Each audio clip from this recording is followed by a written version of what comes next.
তুমি আমাকে ধ্বংস করবে আর সেটা আমি নিজ চোখে দেখবো, সেটা কখনোই সম্ভব না। দেখবো না তুমি কি করতে পারো, যাও। কাজটা কি তোমাদের দেবে নাকি দেবে না? কাজটা আপনি দেন। জি, আমি রাতুল বলছি। এখানে অনেক ঘটনা আছে, আমি আপনার পরে সব খুলে রাখুন। আমরা আমাদের নিউ প্রজেক্টের দায়িত্বটা আপনাকে দিতে চাই। আমার শত্রুকে কাজ দিয়ে আমার এত বড় ক্ষতি করেছে, তার সাথে আমি আর কোনো সম্পর্ক রাখতে চাই না। শর্ত বেশি কিছু না, এই জুতাটা দিয়া নিজেকে গালে জুতা মার। তুমি কি আমার সাথে প্রতিশোধ দিচ্ছ? আসলে কি জানো, অকৃতজ্ঞরা কখনো উপকার স্বীকার করে না।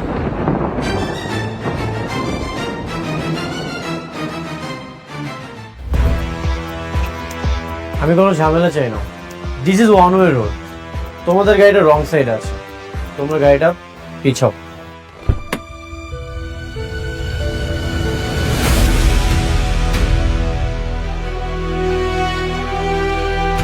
গাড়ি পিছাইবো না।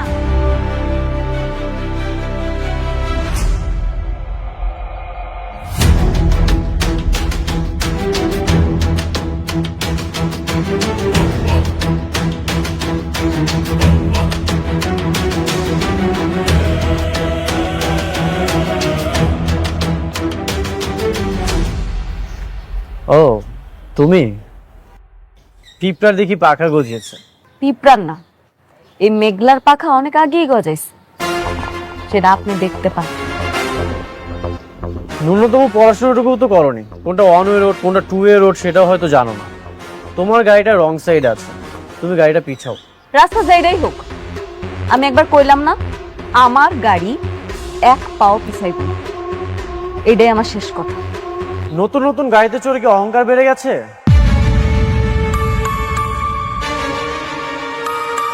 কি দেখাচ্ছ তুমি? এই যে গাড়িতে চড়তে পারো, তোমার বডিগার্ড আছে, শো অফ করতেছো? কি দেখাতে চাও তুমি? আপনার যেইটা খুশি আপনি ভাবতে পারেন, আমার কিচ্ছু আসে যায় না। দুদিন আগেও তো বস্তিতে ছিল।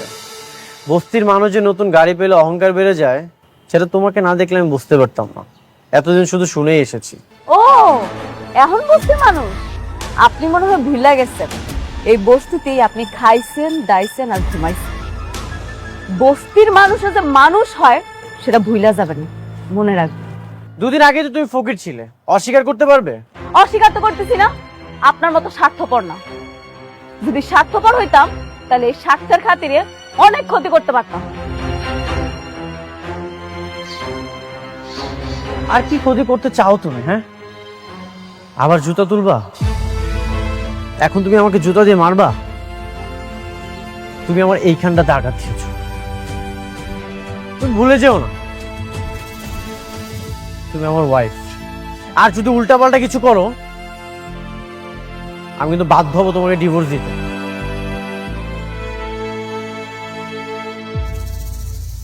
আর এমনিতেও আমি তোমাকে খুব দ্রুত ডিভোর্স দিয়ে দেবো। এইভাবে একটা সম্পর্ক রাখা যায় না। আপনার মতো পুরুষ মানুষেরা কিছু পারেন আর না পারেন, ভালোবাসা মানুষের দুর্বলতায় আঘাত করতে পারে।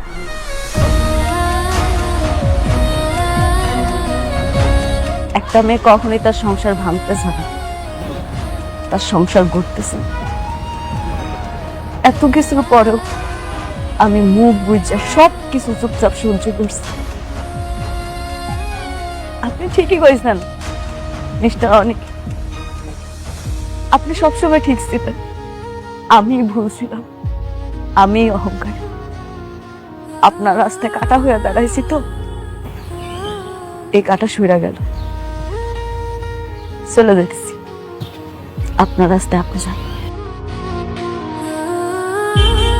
চলেন আপনারা।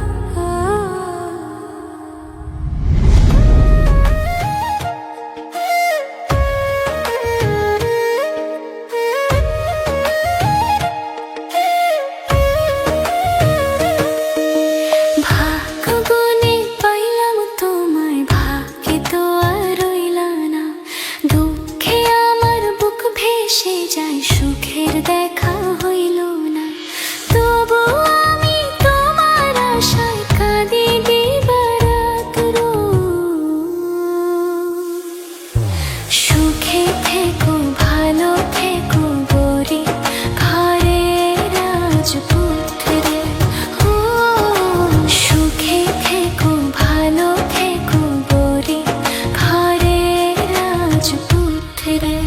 আঙ্কেল সব ডিল তো ফাইনাল, এখন শুধু সময়ের অপেক্ষা।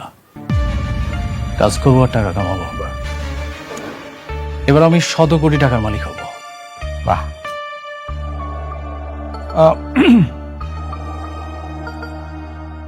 ডিল ফাইনাল হয়েছে, এটা তো খুবই খুশির খবর। আমরা কিন্তু সবাই খুবই আনন্দিত। মানে হয়েছে কি, আমি বলছিলাম যে এই কাজটা শুরু করার আগে ওই শুভ কাজটা যদি সেরা ফেলাইতে, মানে যে তোমাদের বিবাহটা যদি ঠিক করে ফেলতে। আরে রাখেন তো আপনার বিয়ে, আপনারা সব সময় শুধু বিয়ে বিয়ে করেন। কোথায় একটা খুব সুন্দর একটা আনন্দের সংবাদ, একটু সবাই মিলে আনন্দ করব, তা নয়। আচ্ছা সরি, হ্যাঁ আপনার ভাতিজাকে একটা ফোন দেই, এই গুড নিউজটা ওকে জানানো খুব জরুরি দরকার।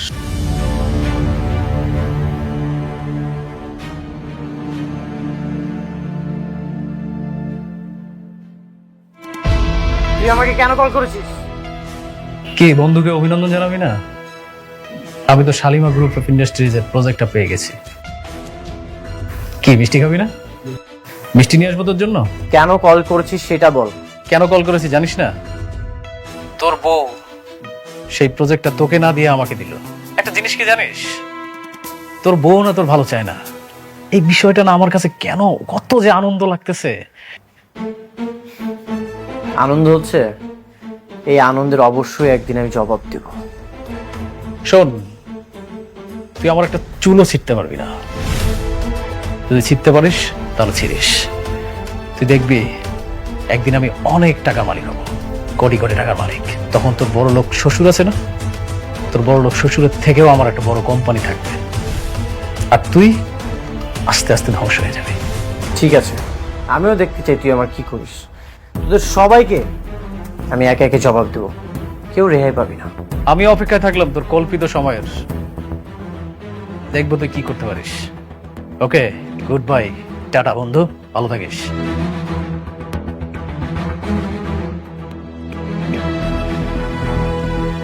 এভাবে তোমার শত্রুর সঙ্গে মিলে তোমার স্ত্রী তোমার ক্ষতি করলো, এখনো কি তুমি তাকে বউ বানিয়ে রাখবে? তুমি তাকে ডিভোর্স কি দেবে না? বললাম তো দিয়ে দিব। কবে দিবে? আমি তো তোমার মধ্যে কোনো ডিভোর্স দেওয়ার লক্ষণ পাচ্ছি না। আর কত সহ্য করবে? আমি আর সহ্য করব না, আজকের বোঝাপড়া হবে।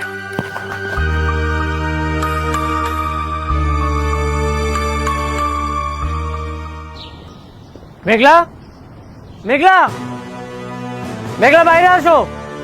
মেঘলা, কিছু মেঘলা কোথায়? ওকে ডাকেন, ওর সাথে আমার বোঝাপড়া আছে। মেঘলা, আমি এখানে। কি বোঝাপড়া আছে কম? আমার জীবনের সবচেয়ে বড় ভুল কি জানো? আমার জীবনের সবচেয়ে বড় ভুল হচ্ছে তোমার মতো একটা মেয়েকে বিয়ে করা। এটা আমারও ভুল।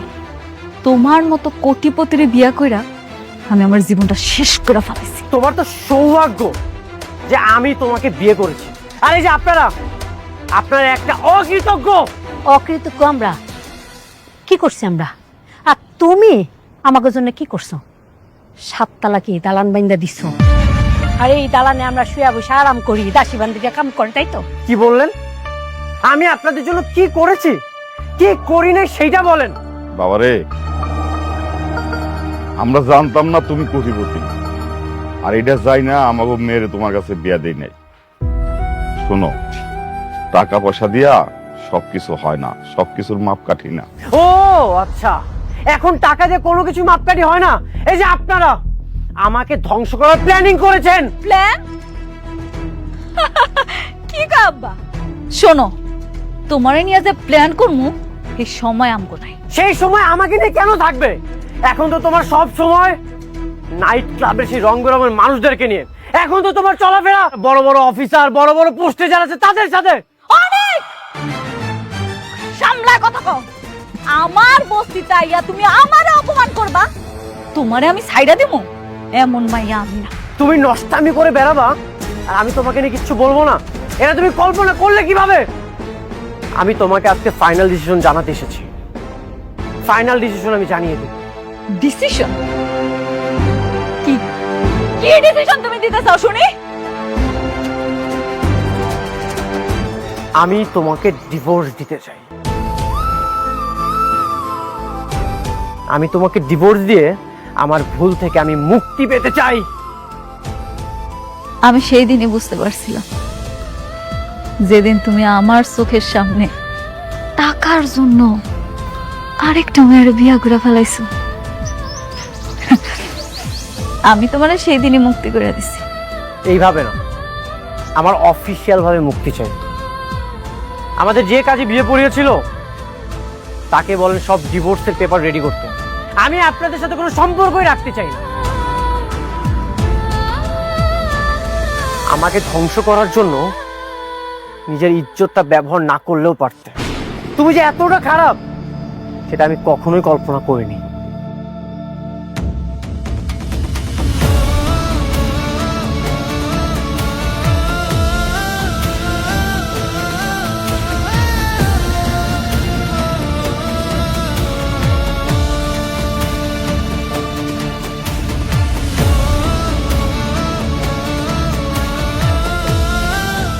আল্লাহ, আমার জন্য আজকে আমার মেয়ের সংসারটা নষ্ট হয়ে গেল।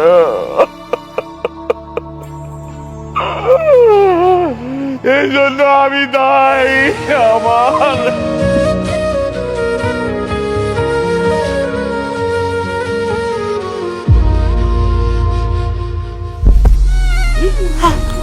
আল্লাহ ওমা কি হলো এটা? আমারে আমার ধরো করে না আমারে।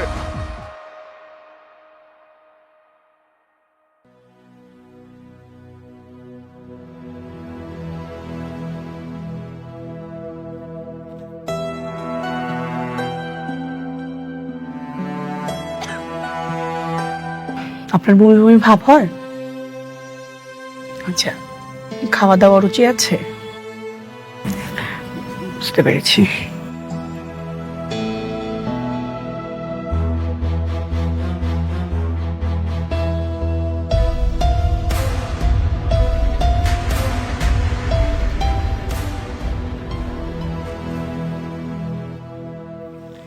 আপনার স্বামীকে খবর দেন, খুশির সংবাদ আছে। আপনার স্বামীকে বলেন মিষ্টি নিয়ে আসতে। কি সুখবর ডাক্তার সাহেব? নতুন মেহমান আসতে চলেছে, আপনি মা হতে চলেছেন। বাচ্চার বাবাকে বলেন মিষ্টি নিয়ে আসতে, মিষ্টি নিয়ে তারপর বাড়িতে যাবেন। কি কি আপনি এগুলা কি কইতাছেন? আমি আমি গর্ভবতী। আব্বা, ম্যাডাম, আমার জামাইয়ের লাগে তো আমার কোনো যোগাযোগই নেই। মানে? মানে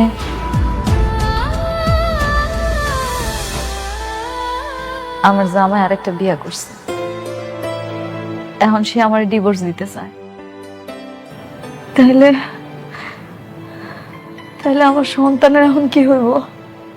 প্রেগনেন্ট অবস্থায় তো স্বামী স্ত্রী ডিভোর্স হয় না, আপনারা নতুন করে আবার সিদ্ধান্ত নেবেন। কিন্তু ওর জামাই তো ওর সাথে থাকে না। যে নতুন বিয়ে করছে সেই জায়গায় ওর জামাই থাকে, ওর নামই শুনতে পারে না। আপনার মেয়ে তো প্রেগনেন্ট, এটা আপনারা আগে জানতেন না। এখন যেহেতু জেনেছেন, আবার নতুন করে সিদ্ধান্ত নেবেন, চিন্তা করবেন কিভাবে কি করবেন। না, সিদ্ধান্ত নেওয়ার আর কিছু নাই। আমার জামাইও চায়, আমিও চাই আমাকে ডিভোর্সটা হোক। কিন্তু প্রেগনেন্ট অবস্থায় তো ডিভোর্স হয় না। দেশের তো আইন কানুনের একটা ব্যাপার আছে, ওইটা তো মানতে হবে। আপনাদের সন্তানের কথা চিন্তা করে আপনারা হাজবেন্ড ওয়াইফ আবার নতুন করে ভাবেন। এত তাড়াতাড়ি সিদ্ধান্ত নেওয়ার তো কিছু নাই। ভাবা ভাবিটার কিছু নাই আপা। যে মানুষটা আমার কথা একটা বড় চিন্তা না কইরা টাকার জন্য আরেকটা বিয়া করতে পারে, যে মানুষটা আমার ডিভোর্স দেওয়ার জন্য উল্টা কইরা লাগতে পারে, আর কোন মুখ নিয়ে ওই মানুষটার কাছে যাবো আপনি কোন? না, আমি আর যাব না। পৃথিবীতে তো এমন অনেক সন্তান আছে যারা জন্মের পর বাপ মা কাউরে দেখে না, তাই বলে তারা কি বড় হয় না, মানুষ হয় না? আমি আমার সন্তানের জন্য আছি, আমি ওরে বড় করব, ও জানবো ওর কোনো বাপ নাই। আপনারা যেটা ভালো মনে করেন, আমার যেটা ভালো বলার ছিল আমি বললাম।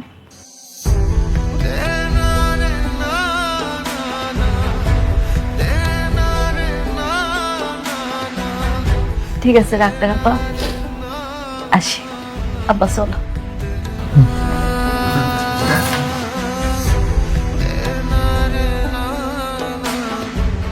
মারে, তুই জামাইরে তালাক দিস না। তোর পেটে যে সন্তানটা আছে তার তো বাবার আদরের দরকার, তাই না? তুই যদি তালাক দিয়া দেস তাহলে তো বাবার আদর পাইবো না। আব্বা, তুমি এগুলা কি কইতেছো? তুমি মনে হয় জানো না অনেক কি চায়। তোমার কি কিচ্ছু মনে নাই? তুমি দেখলা না ওইদিন সবার সামনে ওই কেমনে আমার ডিভোর্স দিতে কইলো? মনে থাকবো না কেন, কিন্তু তোর পেটে সন্তানের কথাও তো ভাবা লাগবে। কোনো দরকার নাই মা, কোনো দরকার নেই। যে মানুষটা আমার কথা একবারও চিন্তা না কইরা আরেকজনের বিয়া করতে পারছে, তার কাছে আমি ছোট হইতে চাই না। আমার ভাগ্যে যা আছে তাই হই। কিন্তু ডাক্তার যে কইলো পেটে বাচ্চা থাকলে নাকি স্বামী স্ত্রী তালাক হয় না। কোনো না কোনো ব্যবস্থা তো ঠিকই করতে হইব। দরকার পড়লে আমি উকিলের লগে কথা বলবো। মারে, তুই একটু জামাই বাবাজির সাথে কথা বল। না, কোনো দরকার নেই। আমার পেটের সন্তানের কথা ওর আমি কিচ্ছু কম না। সময় হলেও ঠিকই টের পাই। দেখ, যেটা ভালো মনে করো।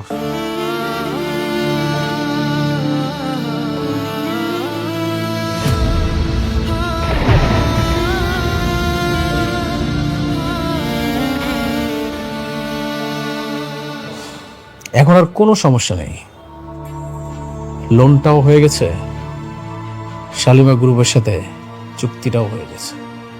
এখন শুধু কাজ শুরু করতে হবে, আর কাজ শেষ হয়ে গেলেই শত শত কোটি টাকা আমার পকেটে ঢুকবে। এটা ভেবে যে কি আনন্দ লাগছে। সবই ঠিক আছে, কিন্তু আমি আশ্চর্য হইতেছি একটা বিশেষ ব্যাপার।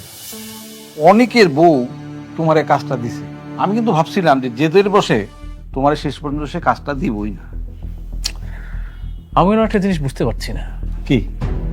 একটা বস্তির ফকির নিয়ে তার কথায় এত বড় একটা ডিল হয়ে গেল। আচ্ছা, ওই অফিসের মধ্যে ওর কাজটা কি? আরে কাজ যাই হোক, তোমার তাতে কিছু জানা দরকার নাই। তুমি কাজ পাইছো, লাভবান হইছো, তাই না? তা ঠিক বলেছেন। আমার মনে হচ্ছে কি জানেন, অনিকের সাথে জেদ করেই কিন্তু ও আমাকে কাজটা দিয়েছে, কারণ ওর সাথে তো এখন সম্পর্ক ওর শত্রুতা। অনিকের বউ ওর সাথে প্রতিশোধ নিচ্ছে। মেয়ে কামকে ভালো হইলে এলো। আচ্ছা, সমস্যা কি? ওরা ওরা মারামারি করুক, আগের থেকে আমরা লাভবান।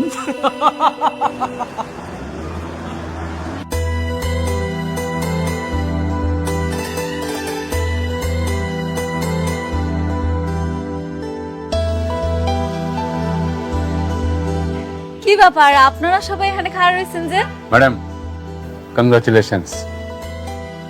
আপনার এবং আপনার অনাগত সন্তানের জন্য আমার পক্ষ থেকে শুভেচ্ছা। ধন্যবাদ। ম্যাডাম, অ্যাডমিনের পক্ষ থেকে। ধন্যবাদ। একটু রাখেন তো। Madam, marketing.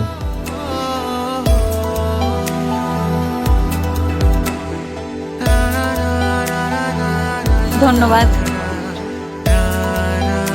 আপনারা সবাই আমার জন্য এত কিছু করছেন, আমি খুব খুশি।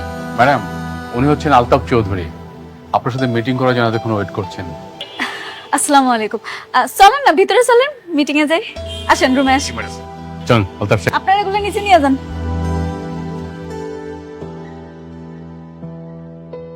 বসেন বসেন। আপনার বাবার সাথে আমি দীর্ঘদিন ব্যবসা করছি, উনি আমাকে খুব পছন্দ করতেন। এই আপনার কথা আমি ওনার কাছে শুনেছি। তো ভাবলাম অফিসে গিয়ে একটু দেখা করি, পরিচিত হই। ও আচ্ছা, আপনারা দেখেও আমার খুব ভালো লাগছে। ভেবেছিলাম শাকের চৌধুরীর মেয়ে অনেক মডার্ন, আধুনিক হবে, কিন্তু আপনাকে দেখে তো তা মনে হয় না। কেন, আমার দেখে কেমন মনে হয় আপনার? মনে তো হয় বস্তির থেকে এসছে। এই শহরের অলিগলিতে বস্তিতে যারা থাকে, আপনার আচরণ দেখে তো মনে হলো সেরকমই। আপনি ঠিকই কইছেন, আমি বস্তিতেই থাকি। আমার পালিত বাবা মা এখনো বস্তিতেই থাকে। আপনার মতো একজন কোটিপতি বস্তিতে থাকবে, এটা তো মানাই যায় না। বস্তিতে তো থাকে গরিব ফকিন্নিরা, আপনি তো গরিব না। তাতে কি হয়েছে? আপনারা কইলাম না ছোটবেলা থেকে ওখানে মানুষ হয়েছে, এই জন্য হেনেই থাকি। আলতাফ সাহেব, আমরা এই বিষয়ে আলোচনা না করে আমরা ব্যবসায়িক আলোচনাটা সেরে ফেলি। ও শিওর। আমার একটা শেষ প্রশ্ন ম্যাডাম, আপনার স্বামী কি করে? নিয়োগে বস্তিতে থাকে, একদিন নিয়ে আসেন না, অফিসে আমরা পরিচিত হব। কিছু মনে করবেন না, আমি আসলে আমার বাচ্চার বাবার পরিচয়টা সবার সামনে আনতে চাইতেছি না। মানে কি, সন্তানের কোনো বাবা নাই, আর বস্তিতে থেকেও এত অ্যাডভান্স, স্বামী ছাড়াই সন্তান? অবশ্য বস্তিতে এরকম স্বামী ছাড়া সন্তান অহরহই হয়। আলতাফ সাহেব,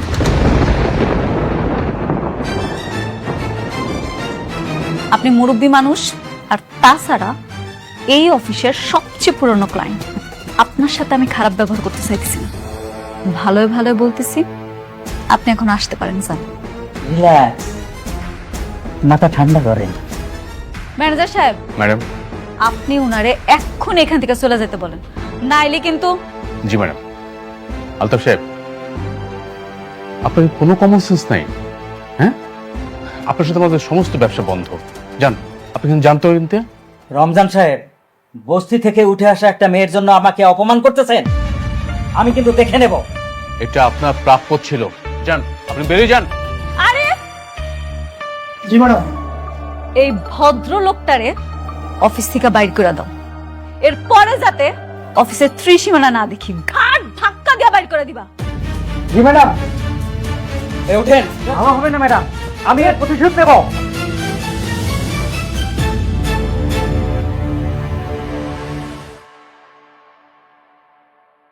উনি আমাদের সাথে বিজনেস না করলে কয় টাকা লস হবে? না ম্যাডাম, কিচ্ছু হবে না, ব্যাপারটা আমি দেখব।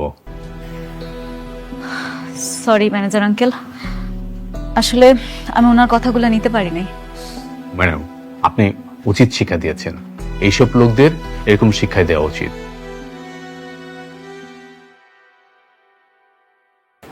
আসসালামু আলাইকুম। ওয়ালাইকুম আসসালাম। কি নেবেন দেখুন।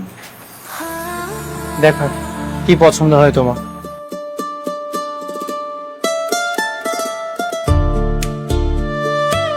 এটা কেমন লাগে? না, ভালো লাগছে না, অন্য কিছু দেখো।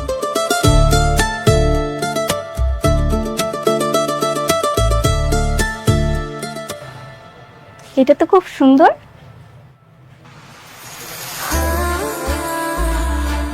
এটা তোমার পছন্দ হয়েছে? হ্যাঁ। সরি স্যার, এটা আসলে বিক্রি হয়ে গেছে। কি বলছেন বিক্রি হয়ে গেছে মানে?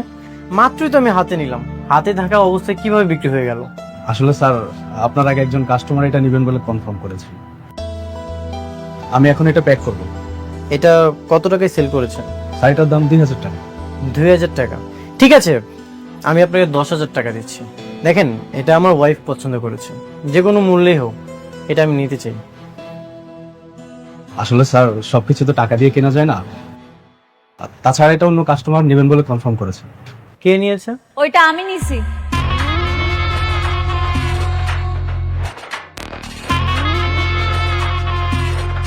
আপনি কাজ করুন, পেড করুন। হ্যাঁ জি স্যার, পেড করে দিয়েছি। চলো আমরা চলে যাই।